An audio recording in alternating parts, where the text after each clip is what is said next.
মহান বিজয় দিবসে ১৯৭১ সালের যুদ্ধকে ঘিরে আবারও নতুন বিতর্কের জন্ম দিলেন ভারতের প্রধানমন্ত্রী নরেন্দ্র মোদী।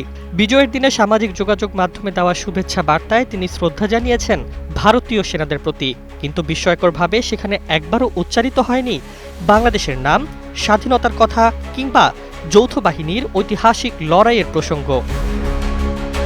নতুন এবং ফিরে আসা গ্রাহকদের জন্য নগদে চলছে ক্যাশব্যাক সহ প্রতিদিন হাজারো উপহার জেতার সুযোগ। হবে আশা আর ফেরা, সারপ্রাইজ সেরা।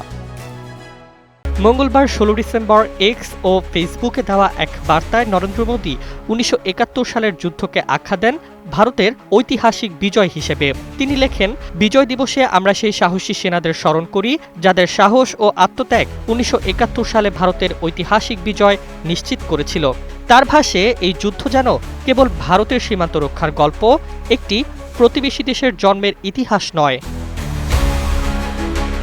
মোদির বক্তব্যে বারবার উঠে এসেছে ভারতীয় সেনাদের বীরত্ব, আত্মত্যাগ ও দেশের নিরাপত্তার কথা, কিন্তু যে যুদ্ধে ৩০ লাখ শহীদের রক্ত, ২ লাখের বেশি নারীর সম্ভ্রমহানি এবং ৯ মাসের রক্তক্ষয়ী মুক্তিযুদ্ধের মধ্যে জন্ম নিয়েছিল স্বাধীন বাংলাদেশ, সেই ইতিহাস যেন পুরোপুরি অনুপস্থিত। যৌথ বাহিনীর লড়াই, মুক্তিবাহিনীর আত্মত্যাগ কিংবা পাকিস্তানি বাহিনীর আত্মসমর্পণের প্রেক্ষাপট কোনোটিরই ঠাঁই হয়নি প্রধানমন্ত্রীর কথায়। ইতিহাস বলে ১৯৭১ সালের ১৬ ডিসেম্বর পাকিস্তানি হানাদার বাহিনীর আত্মসমর্পণের মধ্য দিয়ে স্বাধীনতা অর্জন করে বাংলাদেশ।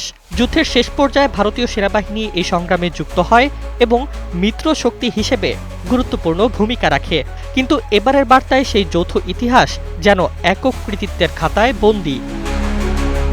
ফলে প্রশ্ন উঠছে, এটি কি ইতিহাসের সংক্ষিপ্ত স্মরণ নাকি সচেতন নীরবতা? বিজয় দিবসের দিনে বাংলাদেশের নাম বাদ দিয়ে ঐতিহাসিক বিজয়ের গল্প বলায় সামাজিক যোগাযোগ মাধ্যমে ইতোমধ্যেই শুরু হয়েছে আলোচনা ও সমালোচনা। ইতিহাস কি তবে স্মৃতির রাজনীতিতে নতুন করে লেখা হচ্ছে?